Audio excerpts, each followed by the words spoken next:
ఇప్పుడు చదువుకుంటేనే కదా, ఇందులో చదువులో మార్క్స్ వచ్చి ఆ సర్టిఫికేట్ పెట్టుకుంటేనే కదా రేపొద్దున ఉద్యోగంలో స్థిరపడేది, 4 రాళ్ళు సంపాదించుకోగలిగేది. మిగతా యాక్టివిటీస్ వల్ల తొందరగా సెటిల్ కారు వాళ్ళు, డబ్బులు రావు, వాళ్ళు ఎట్లా సెటిల్ అవుతారు? అది ఆ భయం పేరెంట్స్లో కూడా ఉంటుంది కదా సార్, అది ఎట్లా? You are absolutely right. నేను చెప్తా, ఎందుకు దానికి రీజన్ చెప్తా. సహజంగా ఎప్పుడైనా కానివ్వండి, దాన్ని స్టాటిస్టిక్స్లో ఇట్లా ఉంటుందని bell curve okay, bell curve ఇట్లా వస్తుంది స్టాటిస్టిక్స్లో. మెజారిటీ మెంబర్స్ ఈ మధ్యలో ఉంటారు. ఇటు ఎక్స్ట్రీమ్ ఫెయిల్యూర్స్ ఉంటారు, ఇటు ఎక్స్ట్రీమ్ సక్సెస్ఫుల్ పర్సన్స్ ఉంటారు. రైట్. మన సిస్టంలో, ఎడ్యుకేషన్ సిస్టంలో మనం మొత్తం కూడా జాబ్ ఓరియంటెడ్ ఎడ్యుకేషన్ సిస్టమ్ ఉంది మనకు, జాబ్ ఓరియంటెడ్. కానీ ఇంతమందికి ఉద్యోగాలు సాధ్యం అనే విషయం కూడా ఆలోచించాలి మనం. అబ్సల్యూట్లీ సాధ్యం కాదు. So every one has to improve their skills to stand and their own. Okay, more over ఇప్పుడు మనం మాట్లాడుకుంటున్నామని చెప్తున్నాను, ఏఐ వల్ల రాబోయే 10 సంవత్సరాల్లో కొన్ని కోట్ల ఉద్యోగాలు పోబోతున్నాయి. కోట్ల ఉద్యోగాలు. ఎవరికైతే స్పెసిఫిక్ స్కిల్ సెట్ ఉందో, ఎవరైతే నిజంగా తమ టాలెంట్ను గుర్తించి నిలబడగలుగుతారో వాళ్ళు మాత్రం మార్కెట్లో ఉంటారు. క్రియేటివ్ స్కిల్స్ ఉన్న వాళ్ళు మాత్రం మార్కెట్ ఉంటారు, మిగతా మొత్తం పోతారు.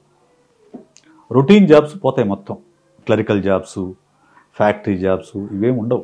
సాఫ్ట్వేర్ కూడా పోతాయి, ఎప్పుడైనా తగ్గుతాయి. సాఫ్ట్వేర్ నెంబర్ తగ్గుతుంది, ఎందుకంటే కోడ్ అది రాసేస్తుంది, ఏఐ కోడ్ రాసేస్తుంది. సో దాన్ని ఫీడ్ చేసేది ఉంటే చాలు, కోడింగ్ మొత్తం అది రాసేస్తుంది. సో ఇవన్నీ పోతాయి. కాబట్టి ఇకనైనా పేరెంట్స్ మేలుకొని ప్రతి పిల్లవాడిలో కూడా, ప్రతి బిడ్డలో కూడా ఖచ్చితంగా తనదైన టాలెంట్ ఏదో ఉంటుంది, తనదైన టాలెంట్ ఉంటుంది. ఆ టాలెంట్ని గుర్తించి దాన్ని ఎంకరేజ్ చేస్తే, ఐఎమ్ నాట్ డినయింగ్ దట్ చదువుకోవద్దని కాదు నేను చెప్పేది.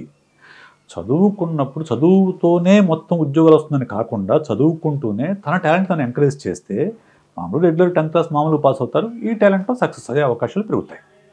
అలా కాకుండా చదువు మీద ఫోకస్ చేస్తే ఇక్కడ మార్కులు రావు, అక్కడ వాళ్లకు స్కిల్ సెట్ రాదు, రెండింటికి చెడని రేవడిగా అయిపోతారు. So that is the main reason. పేరెంట్స్కి తప్పు పేరెంట్స్ కూడా కాదు, మళ్ళీ నేను చెప్తున్నాను. ఎందుకంటే పేరెంట్స్ చుట్టూ మన మీడియా కానివ్వండి, సొసైటీ కానీ ఒక అందమైన కళని సృష్టించింది, అందమైన వలని సృష్టించింది. ఉదయం లేస్తే టీవీల్లో కానీ, పేపర్లలో కానీ, మీడియాలో కానీ కనిపించేది ఈ 5 కెరీర్లే కనిపిస్తాయి. ఇంజనీరింగ్, మెడిసిన్, సిఏ, సివిల్స్, మహా అయితే ఈ మధ్యకాలంలో అంతే 4 కనిపిస్తున్నాయి. 4 ఈ 4 మెయిన్ కనిపిస్తున్నాయి. రైట్. మిగతా ఆప్షన్స్ కనిపిస్తాయి. ఎంబీఏ కొంచెం ఓకే, ఎంబీఏ అని ఇది కనిపిస్తాయి 5. మిగతా ఏం ఆప్షన్స్ కాదా? నేను దానికి బెస్ట్ ఎగ్జాంపుల్ నేనే చెప్తా. ఇంకో ఎగ్జాంపుల్ చెప్తా. నా మేనగోడలకి ఇంజనీరింగ్ సీట్ వచ్చింది, ఎంసెట్ రాస్తే. సీట్ వస్తే మా చెల్లెలు అడిగింది, అన్న ఎట్లా ఏంటని అడిగింది. అంటే ఇంజనీరింగ్ అమ్మాయి చదివితే నర్సరావుపేట చదవాలి, ఊరి పక్కన నర్సరావుపేట చదవాలి. అక్కడ పెద్దగా ఎంత ఎడ్యుకేషన్ ఏమి ఉండదు. ఇంజనీరింగ్ చదివితే అమ్మాయి సెటిల్ అవ్వడానికి, తర్వాత జాబ్ వచ్చే అవకాశాలు తక్కువ ఉన్నాయి ఇంజనీర్స్కి. సో నేను తీసుకొచ్చేసి ఆ అమ్మాయిని బీఎస్సీ ఆడియాలజీ చేర్పించాను. బీఎస్సీ ఆడియాలజీ చేసింది, బీఎస్సీ ఆడియాలజీ స్పీచ్ థెరపీ చేసింది, తర్వాత ఎంఎస్సీ ఆడియాలజీ స్పీచ్ థెరపీ చేసింది. Now she is running 4 centers and 35 employees are working under her. So great achievement కదా సార్, అట్లా కదా.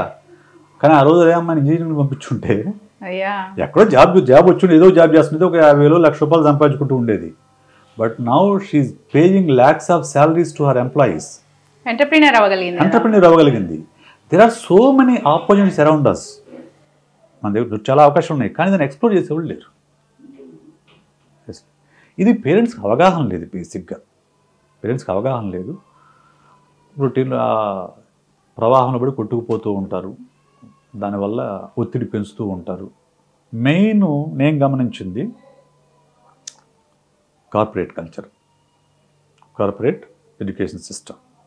రీసెంట్గా ఒక అమ్మాయి వచ్చింది నా దగ్గరికి, కౌన్సిలింగ్ తీసుకొచ్చారు. వాళ్ళ ఫాదరు డిప్రెషన్. సో ఆయన చూసి తీసుకొచ్చాడు. అతను కూడా జర్నలిస్టే. సో సార్ కొంచెం చూడండి సార్, పాప బాగా డిప్రెస్ అవుతుంది, ఎవరితో మాట్లాడట్లేదు అని చెప్పింది. సరే తీసుకురండి సార్ అంటే వచ్చి మాట్లాడితే I really get shocked because of she hasn't seen sun for the last 1 year.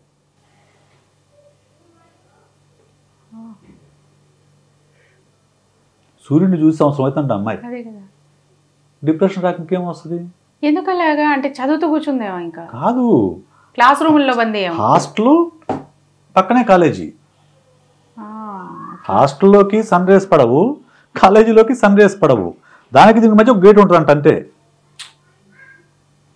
ఉదయం లేయడం, రెడీ స్టడీ ఫాస్ట్ రెడీ అవ్వడము, బ్రేక్ఫాస్ట్ చేసుకోవడం, కాలేజీకి వెళ్ళిపోవడం, కాలేజీలో క్లాస్ అయిపోగానే మళ్ళీ హాస్టల్లోకి రావడం. అయిపోయి ఇంకేమన్నా ఫిజియలాజికల్లీ కూడా విటమిన్ డి పడిపోతుంది కదా సార్. ఎక్స్పోజర్ లేదు, confine to your room, dark rooms. So ఆటోమేటిక్గా డిప్రెషన్కి వెళ్ళిపోయింది అమ్మాయి. అదే చెప్పాను, అదేంటి సార్ మీరు చూసుకోరా అంటే, ఆ 2 ఏళ్ళే కదా సర్దుకో చూసుకోవాలంటారు. 2 ఏళ్ళే కదా సార్. ఇదొక ఇంకొక సమస్య ఏంటంటే పేరెంట్స్కి పిల్లలకి తెలియని విషయం ఏంటంటే, 2 ఏళ్ళే కదా ఎందుకు సర్దుబాటు చేసుకుంటే అయిపోతుంది కదా అని అంటారు. అదే నిజమే, 2 ఏళ్ళు సర్దుబాటు చేసుకుంటే మిగతా టైము వాళ్ళు లైఫ్లో సెటిల్ అవ్వచ్చు. కానీ ఈ అడ్జస్ట్మెంట్ అనేది, స్ట్రెస్కి అడ్జస్ట్ కావడం అనేది ఒక్కొక్కళ్ళకి ఒక్కొక్క రకంగా ఉంటుంది. వాళ్ళ కోపింగ్ కెపాసిటీ కొందరు కోపింగ్ కెపాసిటీ ఎక్కువ ఉంటుంది, కొందరు తక్కువ ఉంటుంది. ఆ కోపింగ్ కెపాసిటీ వచ్చిన తర్వాత, ఫుల్ కెపాసిటీ వచ్చిన తర్వాత కొద్దిపాటి స్ట్రెస్ కూడా భరించలేరు. అది దాటిన తర్వాత ఒక పాయింట్ దాటిన తర్వాత చిన్న స్ట్రెస్ కూడా భరించలేరు. They will take extreme decisions, extreme steps. కాకపోతే ఆ కోపింగ్ కెపాసిటీ ఎంతవరకు ఉంది, ఎవరిలో ఎంతవరకు ఉంది అనేది వీ డోంట్ నో కదా. అంత అందరూ తెలియదు, ఎవరికి తెలియదు. ఒక సైకాలజిస్ట్ ఇన్స్టిట్యూట్లో ఉంటే వాళ్ళు ఏమన్నా హెల్ప్ చేస్తారు. యాక్చువల్లీ అలా అసెస్ చేయవచ్చు. బట్ ఇక్కడ అవేర్నెస్ ఎంతమందికి ఉంది, ఏ కాలేజీలో సైకాలజిస్ట్ ఉన్నాడు, ఎక్కడ సైకాలజిస్ట్ లేడు, పేరెంట్స్కి అవేర్నెస్ ఉండదు. వీళ్ళు ఏమంటారు, 2 ఏళ్ళు కదా తద్దుకోవచ్చు కదా అంటారు.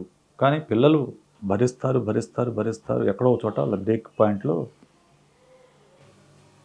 ఇప్పుడు ఎలాంటి డెసిషన్ తీసుకుంటారు? అప్పుడు ఎక్స్ట్రీమ్ డెసిషన్స్ తీసుకుంటారు.